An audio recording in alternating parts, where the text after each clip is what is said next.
Hi, this is Mark, and I'm doing terrible things to wood. I thought I'd take a minute and show you how I do a cope joint on some base molding. So here's my situation. It's an inside corner, and it's a couple of plaster walls going into each other, and theoretically that's supposed to be a 90-degree angle in that corner, but in practicality it never works out that way. So whereas if it was an outside corner, you could do a miter joint, you could tweak a miter joint to fit an outside corner easy, but tweaking a miter to fit the incongruities of a wall on an inside corner is a whole different matter. So let's get to showing you how I do this joint. Okay, here's what we've got. It's some 6-inch base molding. It's made out of 1/2-inch MDF. I primed it around really good on all the sides with 2 coats of a good oil-based primer. That's really important with this MDF because basically if it gets wet, it's a sponge. So always good to prime it all the way around. I've had it get wet after it's installed and it's all been fine, and that's because I took the time to prime it on all 4 sides. So here's the corner. Got one piece already leaning against the wall in there, and then here's the other piece that's going to come in and make up the joint right there. So the first part of the joint is basically a butt joint on this end. And I don't know if you can see, I'll hold it trying to look straight into that corner from the side. I have this little bit of a gap right at the top right here. So what I want to do is take and I'm just going to cut a shallow angle, just a couple degrees right there, to see if I can't scoot this open gap here all the way into the corner. Alright, I'm back with that piece. I cut that little shallow angle on it this way, so let's see if that sucks that into that corner any better. Yeah, can you see that? So right up at the top there, now I don't have that little gap right there, and that's the only part of this that you're going to see, because this whole inside joint's going to be covered by the piece that's on this wall over here. I also wanted to show you this. On the back side of that corner, I just took a rasp and broke that edge on that corner. It looks like I've got a little fuzzy wuzzy right there. But I just took a rasp and knocked that corner down. And what that does is that facilitates, accommodating any sort of incongruities in the corner right there. If it comes to a straight, nice pointy 90-degree angle and there's a little incongruity, especially something like this, like a plaster wall, that little bit of relieving that corner gives those incongruities in the wall a place to go. So that looks pretty good. So I'm out in the shop and I just wanted to show you real quick, this is that corner that we put that little angle on that's going to fit into that corner, and as you can see it's all wet. I hope you can see it's all wet, and that's because I took this Titebond 3 waterproof wood glue and put it on that end grain right there. How I said earlier that this molding has been primed on all 4 sides. Well, you don't want to ruin all your hard work doing that by leaving that end just raw. That will suck up moisture like a straw. But in lieu of priming that end, putting a couple coats of primer on that end, if it's a non-visual thing, if you won't see it on the end of the finished project, just smear some waterproof glue onto the end of it and it'll work just fine.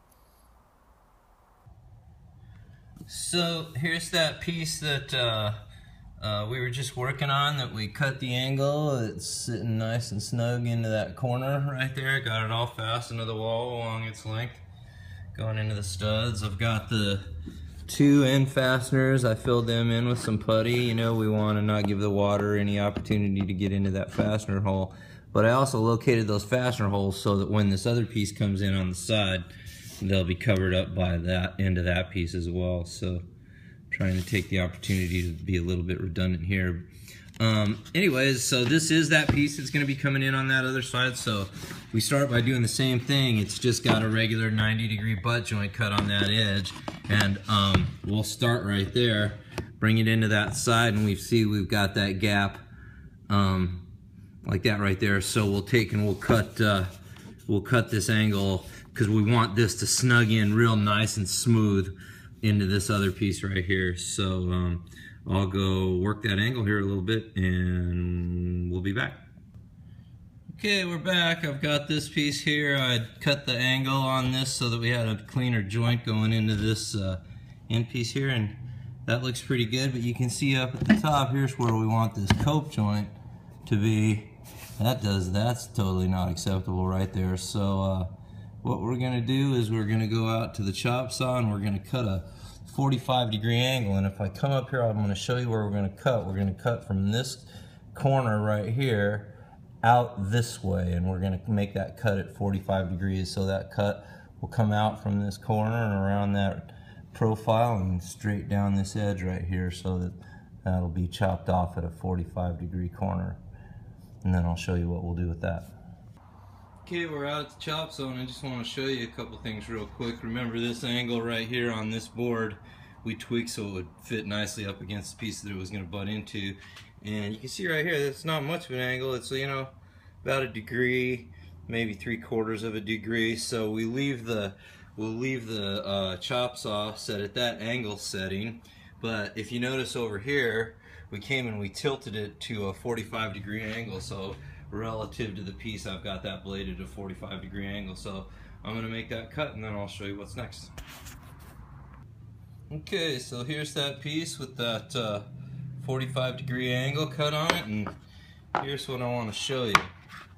So what we're actually doing is called a cope and stick joint, and here's just a little sliver that's a profile of this molding. It's got a 3/8 inch radius right there. Remember, it's a 1/2 inch wide this way, 3/8 inch radius primed all the way around. But what I want you to see is, like, can you see that the profile for this one is the same as if we look straight down on this one here? I mean, that might not be so apparent, but maybe if I take this one and set it up on top of that one, can you see how this profile caused by this line, you know, that we created when we made that 45 cut, that is the same profile as this. It's actually a projection of this through that 45-degree angle. So what we're going to do is we're going to use that line now as a guide, and we're going to cut this here. We're going to cut all this part here away that's brown. We're going to use this white line, this crisp edge of this 45, as a guide, and we're going to cut it. And actually what we're going to do is we're going to slightly back bevel it here. Let me see if I can grab my saw that I'm going to use. Here's my saw I'm going to use. I've got the piece sitting on the chop saw. I'm going to use the old Japanese saw right here. I love this thing. And what I'm going to do is, instead of just taking and cutting it straight, like vertically this way, you know, straight up and down like this. Well, let me see if I can get this thing positioned. You know what I mean, like that.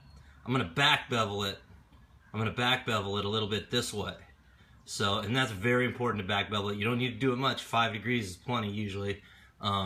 And that will allow you to rotate that piece to adjust for like any inconsistencies in that 90-degree angle of the corner. So I don't know if that was very clear, but what I wanted you to see is, like, just in the traditional joint is called a cope and stick joint. So this would be your stick, your profile of your stick, and what we're getting ready to do right now is cope this. And you can use all kinds of things. I'm goofing around using my Japanese saw here just because I like it, but you know, you could do it on a table saw, you could do it on a chop saw, you could do it with a sander, you could do it with an actual coping saw, a hand saw, coping saw.